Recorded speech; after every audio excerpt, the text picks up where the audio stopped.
Hey everybody, it's Ed O'Keefe and welcome to another episode of America's Leading Dentist. I'm super excited to be here with Dr. Jenny Tran. How are you, Jenny? I'm great. Thank you. How are you? I'm awesome.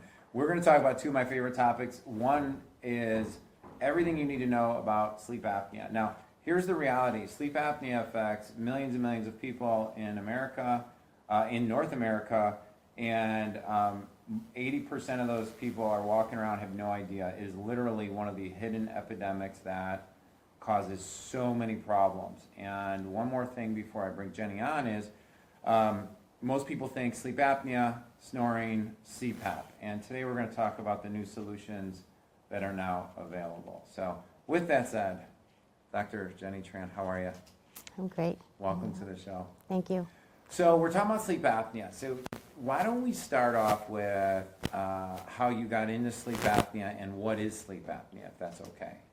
Yeah, so as a dentist, I've learned about sleep apnea in my training, and actually, interestingly, I myself suffer from sleep disordered breathing. I've been a snorer since like a child. And you don't fit any stereotype of a sleep apnea patient, like a misconception, right? Yes, most definitely. Great. I didn't know that. Yeah, so although I don't have sleep apnea, I have a sleep disordered breathing where increased resistant airflow, snoring, and so I've always snored, and to the point where on friends' trips, I would be put in the room with all the other snorers, right?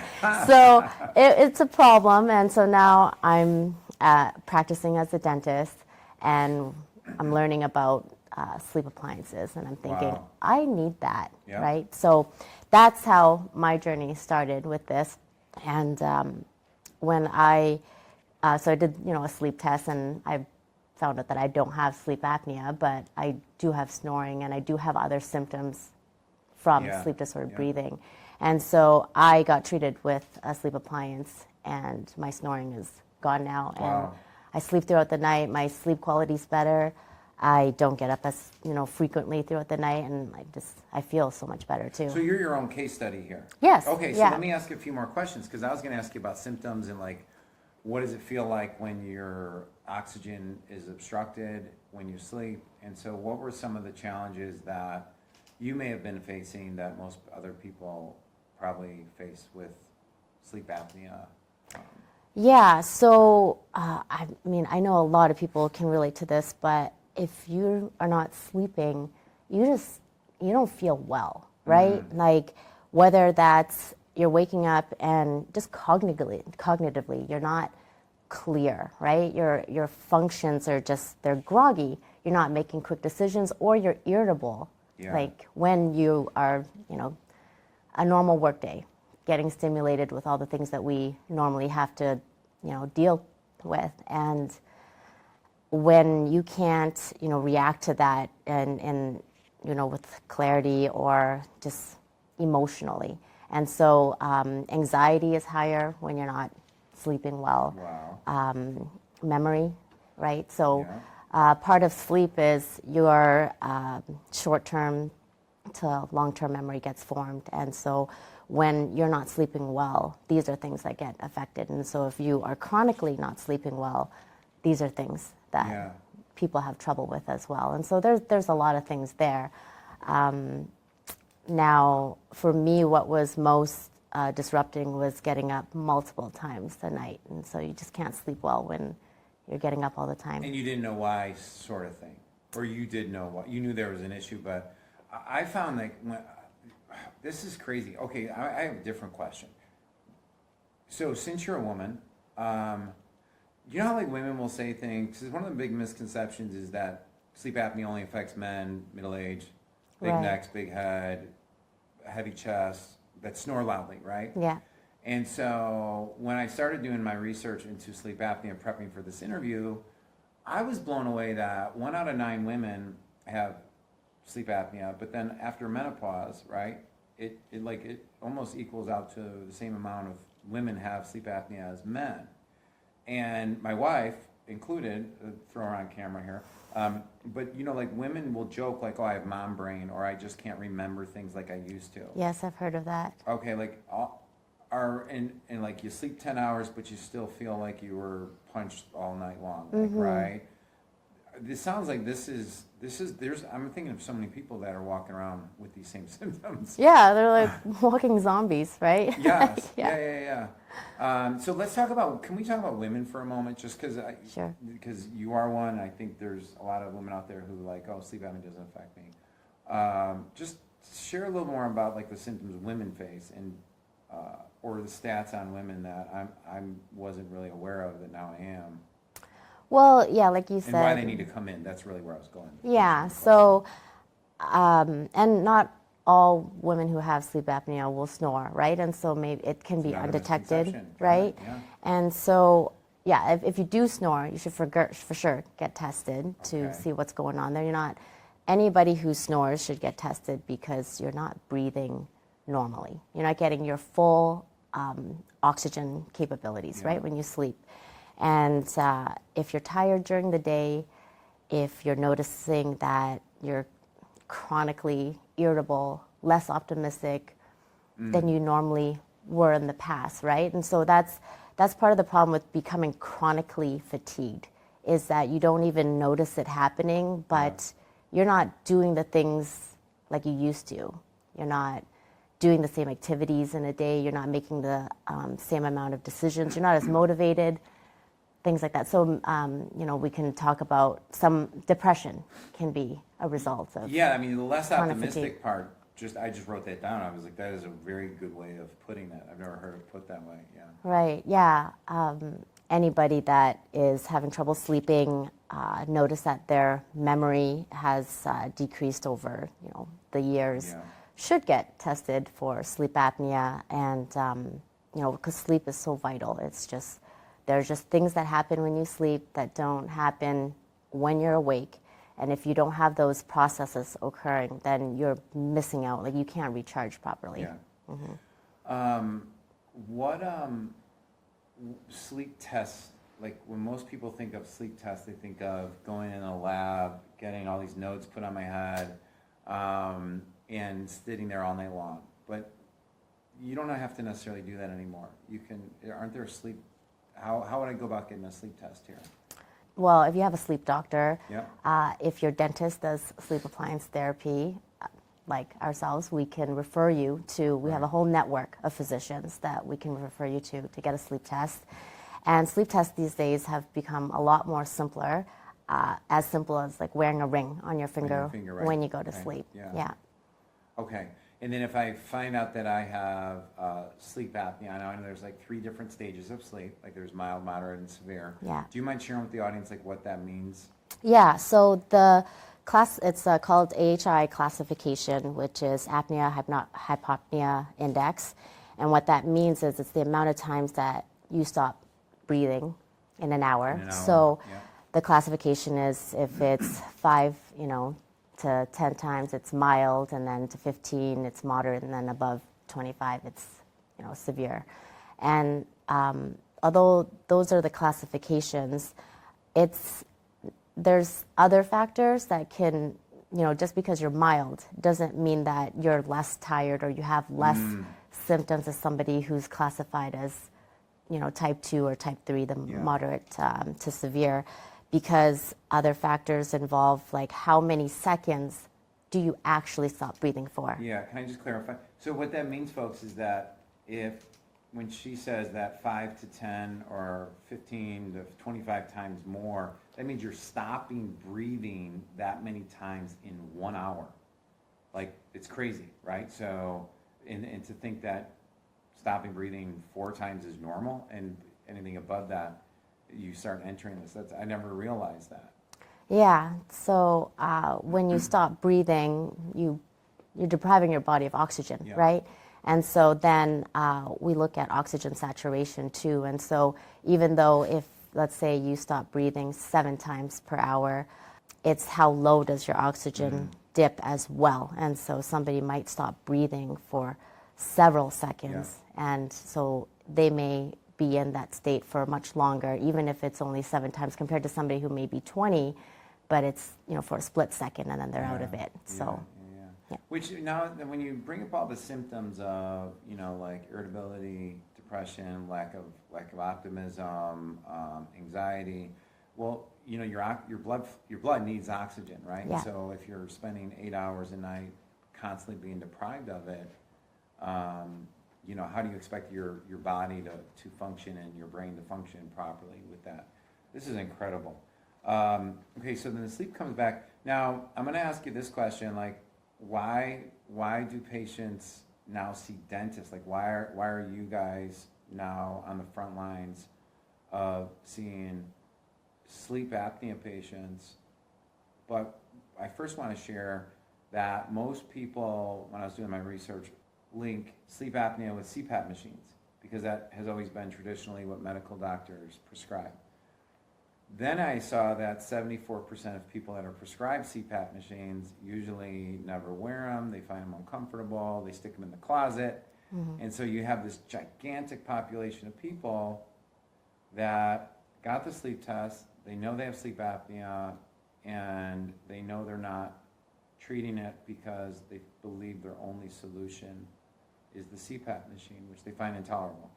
The good news is there's hope, because there's what you're doing now. So can you kind of share with how dentists, like, and how you're taking a leading role in helping people with sleep apnea? Yeah, of course. So as you said, CPAP is a therapy that's been around for a very long time. And, you know, but so has sleep appliance therapy, which has, you know, been around and showing a lot of success. And, you know, the success rates are sleep appliance therapy, you know, up to 90% success in treating your sleep apnea if, wow, you know, you're considered mild to moderate for OSA, like obstructive sleep apnea. Yeah. And so, and up to 70 to 80% if you have severe. So very, it's pretty incredible. It's very incredible. The numbers, yes. There's a 74% failure rate because people aren't using what they were prescribed. Well, yeah. And now we're flipping it on its head. Right. Yeah, it's pretty cool. And so, and you know, to your point, if you're not wearing it, you don't have a chance of treating it. And That's so right. the compliance is so low with CPAP. And so as a result, because oral sleep appliances are made within the mouth, dentists are experts of the mouth, and we see everything with the mouth. And because the appliance relies on teeth and being fitted, custom fitted to your teeth, anything that, you know, happens in that realm, the care under a dentist is the best route to take. And that's just because we know how your teeth should fit together. We know how you chew, function, those sorts of things. And so if there are any complications that arise, we're able to help you troubleshoot that. Yeah. Well, and my understanding was, what I learned was that, like, it's really the structure. Would you mind sharing with how actually the obstruction happens in the mouth? Because then it'll lead to the solution. Yes. Okay. So, so everyone has an airway, and it's different sizes depending on the people, and so that's that misconception, right? Like, just because you're small and maybe appear very healthy, that you couldn't possibly have obstructive sleep apnea, but you definitely can. Like myself, small female, smaller airway, right? Yeah. And so when you lie down, gravity takes over that airway that you have of whatever size, constricts or minimizes. And so when you're lying down and you're trying to breathe when you're sleeping, if it's closed or partially obstructed, that's where you get the resistance of air. The air bounces back out and you hear the snoring noise. Yeah. Or you stop breathing, right? And so how the appliance works is there's a tray that goes on the top and the bottom, just like a night guard or like an Invisalign tray, and they connect together to keep your lower jaw more forward while you're asleep. And so that keeps your airway more open, allowing air to enter, and you can breathe like unobstructed. That's what you have, that you use as well, correct? Yes. Yeah. Okay, so that's awesome. That's awesome. And then can you share, do you have like any examples of success stories that you can share besides yourself? Yeah, I mean, I have lots. Okay, cool. So, Put me on the spot. Pick one or two. We'll go for it. Yeah, so a lot of times patients will come in with their spouse right? And so it's a family problem. It's a family problem. Couples aren't sleeping together. in the same room because one partner snores. Yeah. And it's very disruptive. And usually the person who is snoring doesn't have any issues. It's the person that has to deal with it that's suffering. We call it secondhand sleep apnea. I heard it's a new term. Yeah, I like that. That's right? Yeah. So couples often come in, and the partner who is snoring will go through the diagnosis, and a lot of times, like whether or not they have sleep apnea or just snoring, you can use sleep appliance therapy to fix that. And so as a result, afterwards, the snoring is gone, and couples can then sleep back in the same room. Wow. And a lot of those cases come all the time. And of course, we always do testing after you get your sleep appliance therapy, and we'll test you again with the appliance in to see objectively how have we improved your sleep apnea. And so I talked earlier about the apnea-hypopnea index, and so if you're at a 10, we're going to try and see if we can get you below 5. And a lot of times, like sometimes it's 0. Wow. We can get you down to 0. Yeah. And when I see those cases, that to me is like, wow, that person's having a very, very good sleep. Yeah, and so what are people saying to you afterwards, like the before and after? Because I'd imagine like when you're in it, you're like, this is just my new normal. Like, oh, I'm just getting older, or like, Stink's getting older, blah, blah, blah. But now then afterwards, they've been treated and they come back to you. What's some of the responses or reactions? Yeah, well, so, like I said, if it's snoring, then it's like, wow, I don't snore anymore. We're sleeping in the same bed. Yeah. My wife is happier. My husband's happy. I feel refreshed. Yeah. I'm not getting up as often in the night. I started working out again because you have that energy. You have the motivation, right? Like when you don't have energy, it's hard to feel motivation even 100%. more so, right? And so people are getting back into their gym routines. And when you start getting that energy, your life starts to turn around. You start to eat better. You start to dress better, right? People come back and they've gotten a haircut, right? They've got makeup on. They're dressed differently. They just sometimes it's just the transformation is unreal. Just because when you're chronically fatigued and you feel like a zombie, to like a whole new person that you didn't. Sometimes you forget what that felt like. It just feels so good you feel alive. Yeah. Was it Archimedes or something that said, give me a lever long enough to move the world, or something about leverage? And like this is like a small thing that just creates a 360-degree experience. Wow, that's amazing. Okay, so then compliance of this is extremely high, correct? Like it's easy, it's comfortable. Yeah. Okay. And then what about, let's talk about like insurance. Does insurance cover oral appliances with the dentist in sleep apnea? Most insurances do cover. Of course, it's insurance, and so it's very dependent. But with our practice, we see a lot of patients getting coverage for it, and it's great because sleep apnea is a disease that needs to be treated, and 100%. So when you have some coverage, it helps people like get the treatment that they need. Yeah, yeah. And then I know this is a question that comes in all the time, is like Medicaid, Medicare.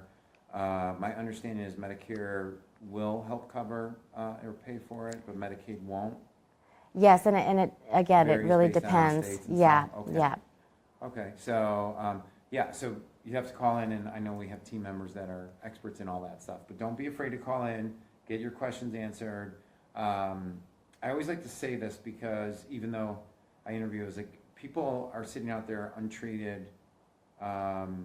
They've done the sleep test, they got the CPAP, they're not doing it, they feel guilt or shame because they're not using it. Yeah. And I just want to let you know that like at Hedgecock Dental, there's zero judgment, zero guilt, zero shame. We want to help people. So yes, come in and see Dr. Jenny or any of the doctors here. They're all amazing.